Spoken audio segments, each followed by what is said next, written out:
白切鸡，我说它是广东省菜不过分吧？肉嫩皮脆，而且骨头还要带点血，再蘸一点姜蓉汁儿，非常的好吃。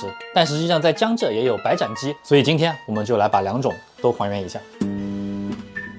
广东做法和江浙做法我都吃过，各有特色。广东的鸡我们在玉堂春暖吃的，就那葵花鸡巨贵无比，那个确实皮很脆，肉很嫩，中间还有那个啫喱很好吃。江浙一带的我也很喜欢吃，我们之前在双宝饭店吃的，它就是很香，外面是涂了麻油，亮凉的，就有那种油脂的香气。我们今天都演示一下，选了两只一模一样的鸡，100天以上的，它有风味。我们先处理一下鸡肉啊，这里有一个关节，不要剪在这个关节这里，到时候皮煮破了收缩上去，剪到这个下面了。今天我买的这个鸡是三黄鸡，其实比较好的还是清远鸡吧。称一下这个鸡有多重啊？重量会跟我们煮鸡的时间有一个关联，它肯定不是线性的，但我们假设成线性的，这样我们能得出一个公式：多重的鸡煮多长时间？1400克，有2斤8两。先用开水稍微冲一下，羽毛上面脏的东西都再搓洗一遍，鸡头这里血水都挤出来。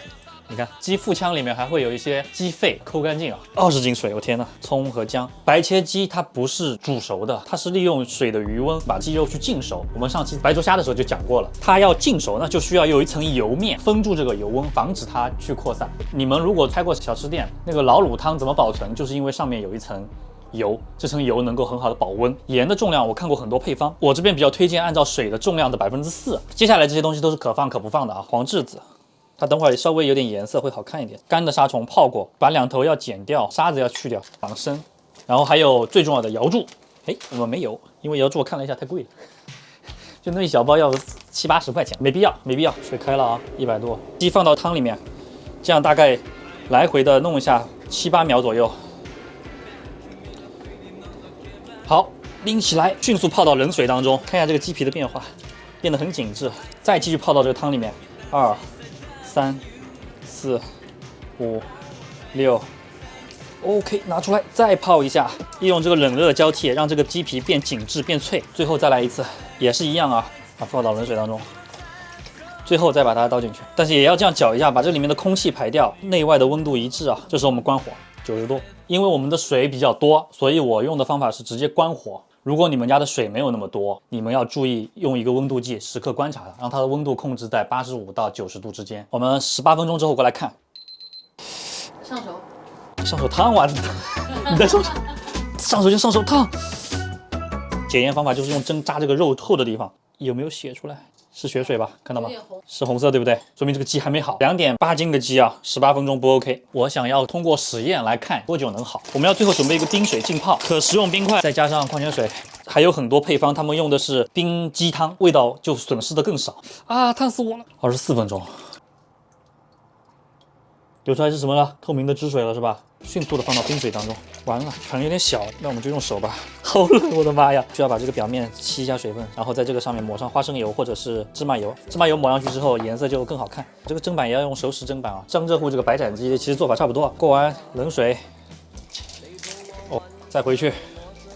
刚才那只鸡我们大概煮了23到24分钟，这只鸡我们准备煮30分钟。我们那边骨头带血这件事情是比较不能接受的，这个就是各地差异啊，千万不要喷啊。把鸡放进去 ，OK， 开始计时。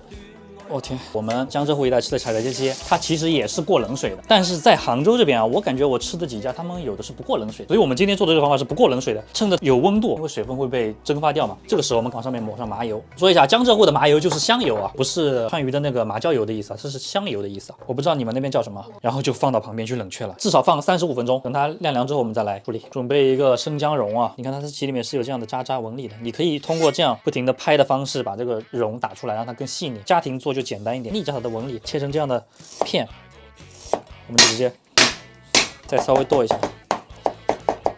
姜蓉、葱蓉啊，调味基本上他们都只放盐，我会比较喜欢再加点鸡粉，提升一下它的鲜味。淋油的过程也是众说纷纭，有的说是65度，有的说是要高温，我这边还是延续我们用高温的这个方法，激发一下。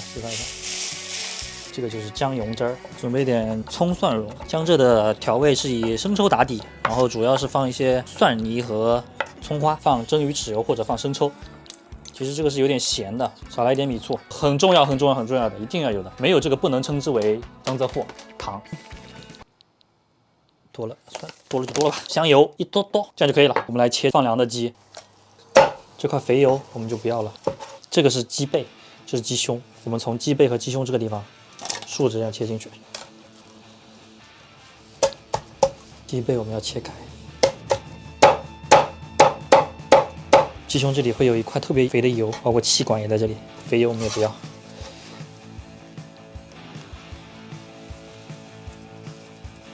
骨头这个就可以扔掉了，不要了。哎，这个被我切的稀烂啊，问题也不太大。骨头带血，肉是肯定熟了的。也有用沙姜蓉和干葱头来做这个汁儿的，在当地都有各大的差别，更不要说在外地。来给大家看一下这个状态，全是姜蓉。